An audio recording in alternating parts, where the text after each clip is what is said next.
Hello, everyone, and welcome. Welcome to the Masterpiece Lounge. I am your hostess, Chrisnatha DeRozier. So come on into the room, say hello, let me know where you're tuning in from. Welcome, everyone.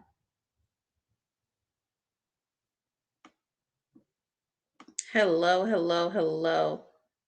Good morning, good evening, good afternoon, depending where you are tuning in from. Hello, everyone. I am certified life coach, author, and speaker, Chrisnatha DeRozier.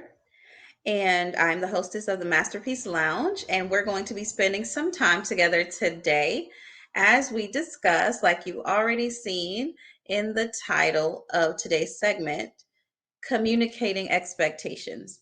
So, we're going to be discussing how to communicate expectations. And I think it's so important that we talk about this because a lot of times we do have expectations and they either are unspoken or they may be unrealistic, or we just may not feel like we can freely express ourselves to the people in our lives. And so we're going to talk about that a little bit today. All right. So welcome in. Hello, everyone, as you join. Hello, hello. North Carolina is in the house. Hi.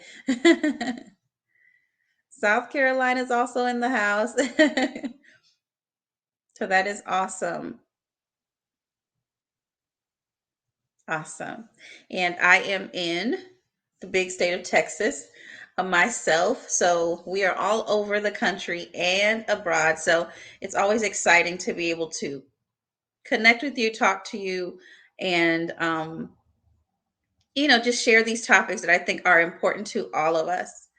Um, all right, we're going to do a little bit of a roll call and then we'll get started. Um, North Carolina is in the building. Hello, Michelle. South Carolina, Cherie. Hello and welcome. South Africa, Eva. Hi. And my home state of Florida. Hello, Don. I am initially born and raised in South Florida. So always exciting when I see my Florida people in the chat. So that's always fun. Hello, hello. All right, guys. So we're going to jump right in. How to communicate our expectations. Have you ever been in a scenario where you felt like I can't fully express all that I need, or I'm not getting what I need, or maybe I'm not sure how to articulate to the other person what it is I actually need, or there's another space there that, well, maybe you're not even sure, right? You're still trying to figure out what is it that I want, what is it that I need, and how do I effectively communicate that. And so we're going to touch on a little bit about that today. Indiana's in the building. Hello, Talonda. Indianapolis. I always get tripped up when I say that. So hello and welcome. And so so we're going to talk about that today because I myself have, if I'm honest, have been in a space before where I had a hard time communicating my expectations. And there were times I wasn't even sure, right? Or I expected the person to read my mind, which we know no one is a mind reader, right? And so we have to not only um, always want the right answers, but we have to also ask the right questions and be able to express ourselves effectively and respectfully so that we can have um, healthy dialogue with other people, right? And so that's important to do. Texas is in a building. All right. A fellow Texan. Hello, Ronnie. Welcome. Yes, Talonda, communication is key. I agree. Effective communication is key, where we're being respectful to each other while we're communicating our expectations. All right. So, do you have unspoken expectations? So, I want you to think about, do you have any expectations that you know what they are, but you haven't shared them? You don't have to tell us. You can keep that to yourself. But I just want you to reflect for a second. Do you have unspoken expectations? And if so, why? Why haven't you expressed them, right? But then you may find yourself getting frustrated when they're not met, but you never shared them. Okay. Maybe you expected someone to be away, right? To feel away, to think away, to live away. But these things were not expressed. Okay. It's important to share and voice what your expectations are. The impact is subtle and it's prolonged. The effects of not speaking your expectations or having unspoken expectations, it's they're long. The effects are long, and they're subtle. So you'll start to see them little by little, but the effects are very long. So we barely notice it at first, and then it starts to build up over time.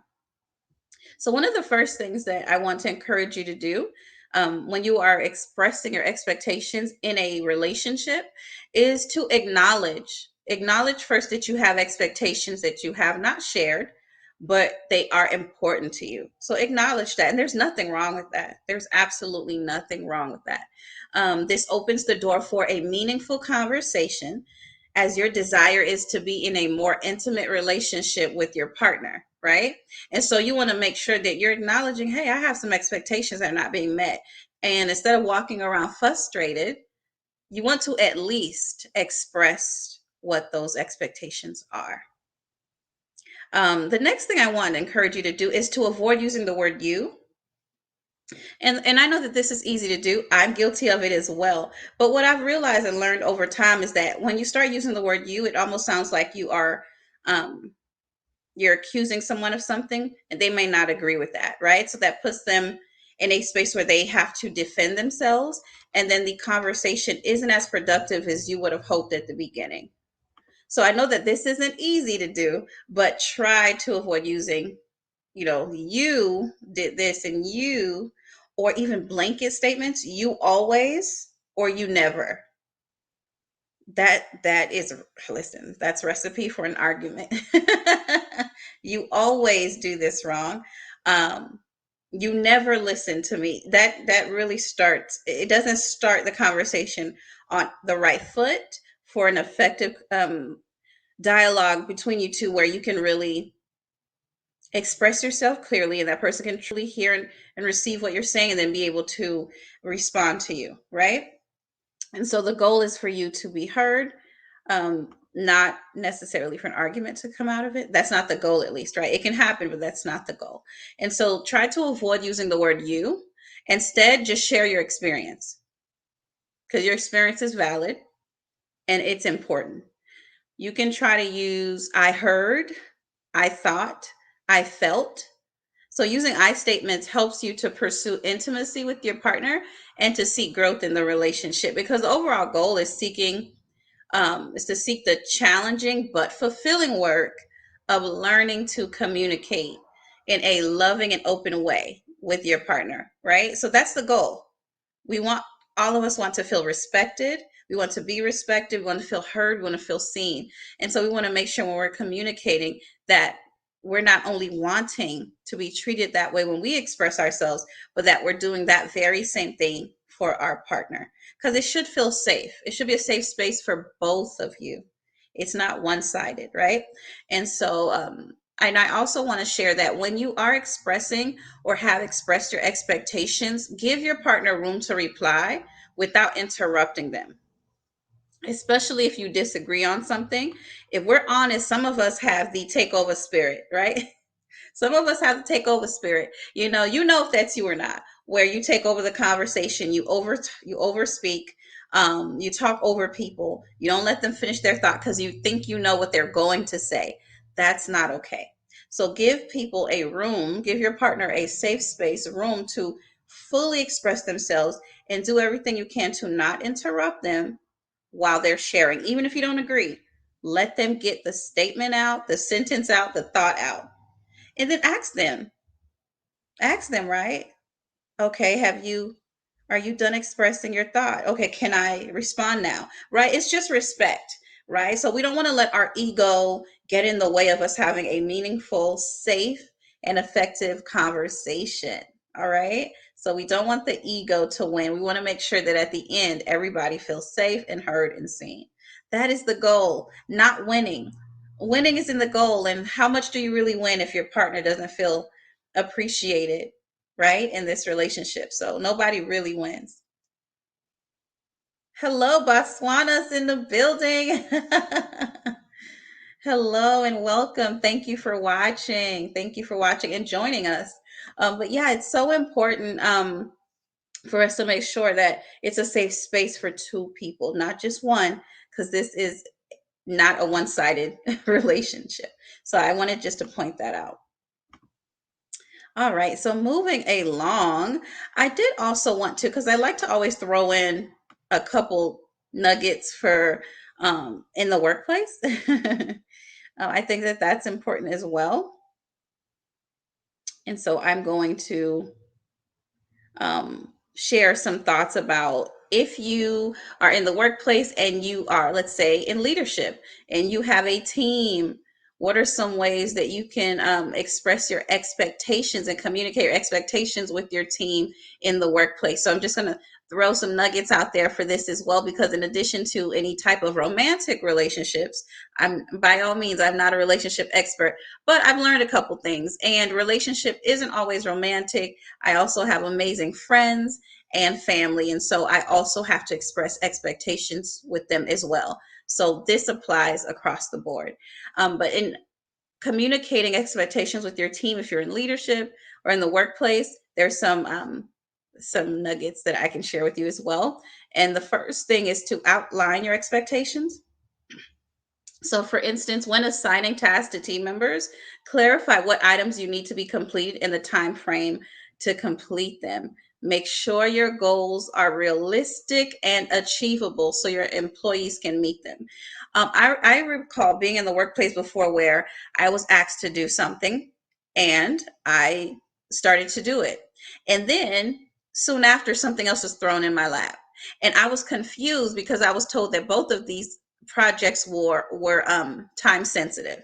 So my confusion was which one takes priority over the other, right? And so I was having a hard time. What is more important? Which one do I do first? Because it was like, get them done, get them done. Okay, no problem. But I obviously have to work on one before the other one. So which one is more urgent? And that wasn't clear. So that expectation was not clearly expressed to me, right? And I'm sure some of you have been in this situation before. And so I had to get further information and instruction on which one takes priority over the other, right? And so you want to make sure that you're outlining your expectations clearly to your team so that there's no confusion. Everyone understands the expectation, they understand what's a priority. Okay, so that's important. Having a plan in place before you inform your employees of their responsibilities helps you outline what you say so you don't forget any important pieces of information during the discussion. So just be very, very clear. As you know, if you are in leadership, you always have a couple people on your team who have a lot of additional questions. So you want to make sure you cover all bases. Um, Number two is to explain the importance. Explain the importance. Understanding why you have certain expectations can help your employees see the importance of your instructions. A lot of times, your team may not understand why you want things done the way you do, or they may feel like your process doesn't make sense to them. But if you can just give them some insight on why this is important, or I'm asking you to do this because not just because I want it done this way, but this is how it benefits our clients, our customers. So there's a better understanding, and that definitely helps with them fulfilling the assignment. And number three is to put yourself in their perspective, is to remember what it's like to be them. And think of your employees when providing them with information, and consider what pieces of information that they'll want to hear or how a specific set of instructions applies to them. So it's important that you also address concerns that you feel they may have when announcing any new or current expectations, because there's so many setbacks and things that people go through on your team, right? So you may not experience them, but listen, you have people on your team that may be parents, that may be parents of little children. You have to be sensitive to that, right? And so you want to just make sure that you're being sensitive. Everything's clear and the expectations are clear, but that you're also remembering that you're human and that you can understand that they may have some challenges as well. So just making sure you're putting yourself in their point of view, in their shoes, so to speak, as well. All right. And then moving along is to consider past action. So when assigning tasks to employees, consider how they delivered projects in the past. So those who currently meet your requirements may continue to do so the same way in the future, right? And likely they understand what you're asking them to do, but you might have other employees that don't.